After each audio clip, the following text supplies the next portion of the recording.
அல்ஹம்துலில்லாஹி ரப்பில் ஆலமீன் வஸ்ஸலாத்து வஸ்ஸலாமு அலா ரசூலில்லாஹி அம்மா பஅத். கண்ணியத்திற்குரிய இறைவனின் நல்லடியார்களே, அல்லாஹ்வின் சாந்தியும் சமாதானமும் என்றென்றும் நம் அனைவர் மீதும் உண்டாவதாக. கடைசியாக யூதர்களை பற்றிய பேசிய பதிவில் அல்லாஹ்வுடைய முக்கியமான 2 சாபங்களை அவர்கள் அடைந்து கொண்ட விடயத்தை பற்றி நாங்கள் தெளிவாக பார்த்தோம். அல்லாஹ் சுப்ஹானஹு வ தஆலா சூரா பக்ரா அத்தியாயம் 2 வசனம் 61, இதே போல சூரா ஆல இம்ரான் வசனம் 111 இவர்களுக்கு கொடுக்கப்பட்ட அந்த பயங்கரமான 2 சாபங்களை பற்றி கூறுகிறான். துரிபத் அலைஹிமு ஸில்லத்து வல் மஸ்கனா, இவர்களின் மீது இழிவும் பஞ்சம் பட்னியும் சாட்டப்பட்டு விட்டது என்பதாக அல்லாஹ் குர்ஆனிலே கூறுகிறான். துரிபத் அலைஹிமு ஸில்லத்து ஐனமா சுகிஃபு, அவர்கள் எங்கிருந்தாலும் அவர்களின் மீது இழிவும், வதுரிபத் அலைஹிமுல் மஸ்கனா, பஞ்சமும் சாட்டப்பட்டு விட்டது என்பதாக குர்ஆனில் அல்லாஹ் தெளிவாக குறிப்பிடுகிறார். ஆகவே இந்த பயங்கரமான சாபத்தை இவர்கள் ஆயிரம் வருடங்களாக அனுபவித்துக் கொண்டு தான் இருக்கிறார்கள். இந்த பயங்கரமான சாபம் இது மட்டுமல்லாமல் சூரா மாஇதாவுடைய 78வது ஆயத்தில் அல்லாஹ் குறிப்பிடும் பொழுது, லுஐனல்லதீன கஃபரு மின் பனி இஸ்ராயீல அலா லிசானி தாவூத வ ஈஸா இப்னு மரியம், பனு இஸ்ரவேலர்களில் நிராகரித்தவர்கள் தாவூத் அலைஹிஸ்ஸலாம், ஈசா அலைஹிஸ்ஸலாம் அவர்களுடைய நாவினால் சபிக்கப்பட்டு விட்டார்கள் என்பதாகவும் அல்லாஹ் கூறுகிறான். எனவே அல்லாஹ்வுடைய சாபம், நபிமார்களுடைய சாபத்தை இந்த உலகத்திலே அடைந்தவர்கள், அனுபவித்துக் கொண்டிருக்கக்கூடியவர்கள் இந்த யூதர்கள். இதற்கு என்ன காரணம்? ஏன் அல்லாஹ் இவர்களை முழுமையாக, யூதர்கள் அனைவரையும் அல்லாஹ் முழுமையாக சபித்து விட்டான்? அதற்கு என்ன காரணம் என்று பார்த்தால் ஏராளமான காரணங்கள் இருந்தாலும் அல்லாஹ் பிரதானமாக 7 காரணங்களை குர்ஆனிலே கூறுகிறான். முதலாவது என்ன? இந்த சாபத்தை பற்றி சொல்லிவிட்டு அல்லாஹ் சூரா பக்ராவுடைய ஆயத்து 61வது ஆயத்திலே இந்த சாபத்துக்குரிய காரணத்தையும் அல்லாஹ் சொல்கிறான். ذَلِكَ بِأَنَّهُمْ, ஏன் இவர்கள் அல்லாஹ்வுடைய சாபத்தை பெற்றார்கள்? யக்ஃபுரூன பிஆயாத்தில்லா, முதலாவது அல்லாஹ்வுடைய அத்தாட்சிகளை இவர்கள் பொய்ப்பித்தார்கள். முதலாவது அல்லாஹ் சொல்லக்கூடிய விடயம் என்ன? அல்லாஹ்வுடைய அத்தாட்சிகளை இவர்கள் பொய்ப்பித்தார்கள். அல்லாஹ் இவர்களுக்கு ஏராளமான அத்தாட்சிகளை காட்டினான். அப்படி இருந்தும் இதெல்லாம் பொய் என்று அதை முழுமையாக புறக்கணித்தார்கள், நிராகரித்தார்கள். இது முதலாவது காரணம். இரண்டாவது, வயக்துலூனல் அன்பியா பிகைரி ஹக், எந்த ஒரு காரணமும் இல்லாமல், எந்த ஒரு உரிமையும் இல்லாமல் நபிமார்களை இவர்கள் கொலை செய்தார்கள். முஃபஸ்ஸிரூன்கள் சொல்றாங்க, கிட்டத்தட்ட 70,000க்கும் மேற்பட்ட நபிமார்களை இந்த யூதர்கள் கொலை செய்திருக்கிறார்கள். எவ்வளவு பயங்கரமான பாவம் என்பதை யோசித்து பாருங்கள். இவர்களுக்கு தௌராத் என்ற வேதம் இறக்கப்பட்டது. அல்லாஹ் இவர்களுக்கு ரசூலாக மூசா அலைஹிஸ்ஸலாமையும் ஹாரூன் அலைஹிஸ்ஸலாத்தையும் அனுப்பினார். அப்படி இருந்தும் இவர்கள் அல்லாஹ்வுடைய அத்தாட்சிகளை பொய்ப்பித்தார்கள். அல்லாஹ்வுடைய எந்த ஒரு அத்தாட்சியையும் இவர்கள் ஏற்றுக்கொள்ளவில்லை, அனைத்தையும் புறக்கணித்தார்கள். இரண்டாவது, வயக்துலூனல் அன்பியா பிகைரி ஹக், எந்த ஒரு உரிமையும் இல்லாமல் நபிமார்களை, குறிப்பாக ஜக்கரியா அலைஹிஸ்ஸலாம், யஹ்யா அலைஹிஸ்ஸலாம் அவர்களை கொன்று குவித்தார்கள். ஈசா அலைஹிஸ்ஸலாத்தையும் கொல்வதற்கு முயற்சி செய்தார்கள். மூன்றாவது காரணம், ذَلِكَ بِمَا عَصَوْا, இவர்கள் உலகத்திலே மாறு செய்து கொண்டிருந்தார்கள், அல்லாஹ்வுக்கு மாறு செய்தார்கள். நபிமார்கள் சொன்ன விடயங்களை இவர்கள் எடுத்து நடக்காமல், இவர்களுடைய மனோ இச்சை எதை சொல்கிறதோ அதை இவர்கள் தைரியமாக செய்து கொண்டிருந்தார்கள். எனவே அல்லாஹ்வுடைய சாபத்தை இவர்கள் அடைந்து கொண்டார்கள். நான்காவது காரணம், வகானு யஅ்ததூன், இவர்கள் எல்லை மீறக்கூடியவர்களாக இருந்தார்கள். அல்லாஹ்வுடைய எந்த ஒரு வார்த்தையும் மதிக்காமல் இவர்கள் எல்லை மீறக்கூடியவர்களாக இருந்தார்கள்.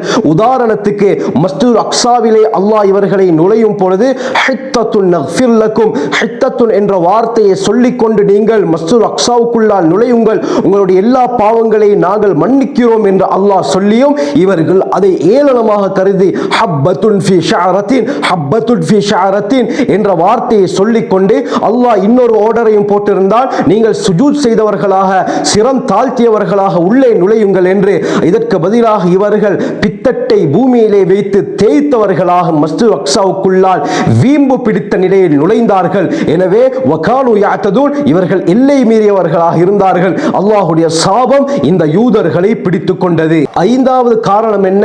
சூரா பக்ரா அத்தியாயம் 2 வசனம் 75 அல்லாஹ் கூறுகிறான், வகத் கான ஃபரீக்கும் மின்ஹும் யஸ்மஊன கலாம் அல்லாஹ், அல்லாஹ்வுடைய வேதத்துடைய வார்த்தைகளை, அல்லாஹ்வுடைய வார்த்தைகளை அவர்கள் கேட்டுக்கொண்டு இருந்தார்கள். சும்ம யுஹர்ரிஃபூனஹு மின் பஅதி மா கலூஹு, அதை அவர்கள் சரியாக விளங்கியிருந்த போதிலும் அவர்கள் வஹும் யஅலமூன், அவர்கள் அறிந்த நிலையில் இந்த வசனங்களை அவர்கள் மாற்றிவிட்டார்கள். அல்லாஹ்வுடைய வேதத்துடைய வசனங்களை மாற்றினார்கள். இது அல்லாஹ்வை கோபப்படுத்தக்கூடிய ஒரு செயல். இவர்களுக்கு விரும்பியவாறு அந்த தௌராத்திலே இருந்த சட்டத்திட்டங்களை எல்லாம் மாற்றினார்கள். குறிப்பாக தௌராத்திலும் என்ன சொல்லப்பட்டிருந்தது? புகாரியுடைய தெளிவான ரிவாயத் வருகிறது, யாராவது திருமணம் முடித்து விபச்சாரம் செய்தால் கல்லால் அடித்து கொல்லும் படித்தான் குர்ஆனும் சொல்கிறது, தௌராத்திலும் சொல்லப்பட்டிருந்தது. ஆனால் இவர்கள் என்ன செய்வார்கள்? தங்களுடைய சமூகத்தில் உயர்ந்தவர்களுக்கு இந்த தண்டனையை நிறைவேற்ற மாட்டார்கள், தாழ்ந்தவர்களுக்கு இந்த தண்டனையை நிறைவேற்றுவார்கள். எனவே இப்படியாப்பட்ட விதத்திலே இந்த யூதர்கள் நடந்து கொண்டார்கள். தங்களுக்கு ஏற்றவாறு தௌராத்துடைய வசனங்களை மாற்றிக்கொண்டார்கள். எனவே இவர்கள் அதை அறிந்திருந்த நிலையிலும் இந்த வசனங்களை அவர்கள் மாற்றினார்கள். எனவே இந்த செயல் அல்லாஹ்வுடைய கோபத்தை ஏற்படுத்தியது. எனவே இந்த பயங்கரமான செயலின் காரணமாகவும் அல்லாஹ்வுடைய சாபத்தை இந்த யூதர்கள் அடைந்து கொண்டார்கள். ஆறாவது இவர்கள் செய்த தவறு என்ன? சூரா மாஇதா அத்தியாயம் 5 வசனம் 79 அல்லாஹ் கூறுகிறார், வகானு லா யதனாஹவுன அன் முன்கரின் ஃபஅலு, அவர்களில் யாராவது சிலர் ஏதாவது ஒரு தவறை செய்துவிட்டால் அதை தடுக்காதவர்களாக இவர்கள் இருந்தார்கள். அவர்கள் செய்யட்டும் என்று விட்டு விடுவார்கள். இவர்கள் நன்மையும் ஏவாதவர்களாக இருந்தார்கள், தீமையையும் தடுக்காதவர்களாக இருந்தார்கள். இது பயங்கரமான ஒரு செயல். எனவே அல்லாஹ்வுடைய சாபத்தை இந்த தவறின் காரணமாகவும் இவர்கள் ஏற்படுத்திக் கொண்டார்கள். இதே போல ஏழாவது காரணம் என்ன? சூரா மாஇதா அத்தியாயம் 5 வசனம் 64 அல்லாஹ் கூறுகிறான், வகாலத்தில் யஹூது யதுல்லாஹி மக்லூலா, யூதர்கள் சொன்னார்கள் அல்லாஹ்வுடைய கைகள் கட்டப்பட்டு விட்டன. அதாவது அல்லாஹ் கஞ்சன் என்பதாக இந்த யூதர்கள் அல்லாஹ்வின் மீது குறை கூற ஆரம்பித்து விட்டார்கள். அல்லாஹ் பதிலளிக்கிறான், என்ன கூறுகிறான்? வகாலத்தில் யஹூது யதுல்லாஹி மக்லூலா குல்லத் ஐதீஹிம், அவர்களுடைய கைகள் தான் கட்டப்பட்டு விட்டன, யூதர்கள் தான் கஞ்சன் என்பதாக அல்லாஹ் குர்ஆனிலே கூறுகிறார். அது இன்று நன்றாக நடக்கிறது. அருமையானவர்களே, யூதர்களிடத்திலே இருக்கக்கூடிய அடிப்படையான இரண்டு தன்மைகள் தான், ஒன்று கோழை, இரண்டாவது கஞ்சத்தன்மை. இந்த இரண்டும் இன்று யூதர்களிடத்திலே 100க்கு 100 அல்லாஹ் சொன்ன பிரகாரம் அப்படியே இருக்கிறது. சொல்லிவிட்டு அல்லாஹ் கூறுகிறான், வலுஇனு பிமா காலு, அல்லாஹ்வுடைய கைகள் கட்டப்பட்டு விட்டது என்று இவர்கள் சொன்னதின் காரணமாக இவர்கள் சபிக்கப்பட்டு விட்டார்கள், அல்லாஹ்வுடைய சாபத்தை இவர்கள் அடைந்து கொண்டார்கள் என்பதாக அல்லாஹ் தெள்ள தெளிவாக இந்த ஆயத்திலே கூறுகிறார். எனவே இப்படியாப்பட்ட பிரதானமான 7 காரணங்கள், இதல்லாது இன்னும் பல காரணங்கள் இருந்தாலும் அடிப்படை காரணங்கள் இந்த 7 தான். இந்த 7 காரணங்களினால் அல்லாஹ்வுடைய கோபத்தை இவர்கள் அடைந்து கொண்டார்கள். இதனுடைய பிரதிபலிப்பு என்ன? பயங்கரமான 2 சாபத்திற்கு இவர்கள் உள்ளாக்கப்பட்டார்கள். முதலாவது இழிவு, இவர்கள் எங்கு சென்றாலும் இழிவடைந்தவர்களாக, கேவலம் அடைந்தவர்களாகத்தான் இருப்பார்கள். காலம் காலமாக இவர்கள் விரட்டி அடிக்கப்பட்டு நாடோடிகளாக இவர்கள் திரிந்தது இதற்கு மிகப்பெரிய அடையாளமாக இருக்கிறது. இரண்டாவது, பஞ்சம் பட்னிக்குள்ளாக்கப்படுவார்கள். இன்று இந்த அமெரிக்கா, ஐரோப்பிய நாடுகள் இவர்களுக்கு உதவி செய்யாவிட்டால் இவர்களை போல வறுமை கோட்டுக்கு கீழால் இருக்கக்கூடியவர்கள் வேறு யாரும் இருக்க முடியாது. எந்த அளவுக்கு என்றால் ஆப்பிரிக்காவுடைய அந்த வறுமை கோட்டுக்கு கீழால் இருக்கக்கூடிய நாடுகளையும் தாண்டி இவர்கள் அதல பாதாளத்திலே இருப்பார்கள். எனவே இந்த 7 பயங்கரமான காரணத்தினால் தான் அல்லாஹ்வுடைய கோபத்தையும் சாபத்தையும் இந்த யூதர்கள் பெற்றுக்கொண்டார்கள். ஆகவே அல்லாஹ் சுப்ஹானஹு வ தஆலா எங்களையும் நம்முடைய குடும்பத்தாரையும் நம்முடைய சந்ததியினரையும் பூரா முஸ்லிம்களையும் இந்த பயங்கரமான தன்மைகளை விட்டு பாதுகாத்தருள்வானாக. ஜஸாக்குமுல்லாஹு கைர். வ ஆகிரு தஅவானா அல்ஹம்துலில்லாஹி ரப்பில் ஆலமீன்.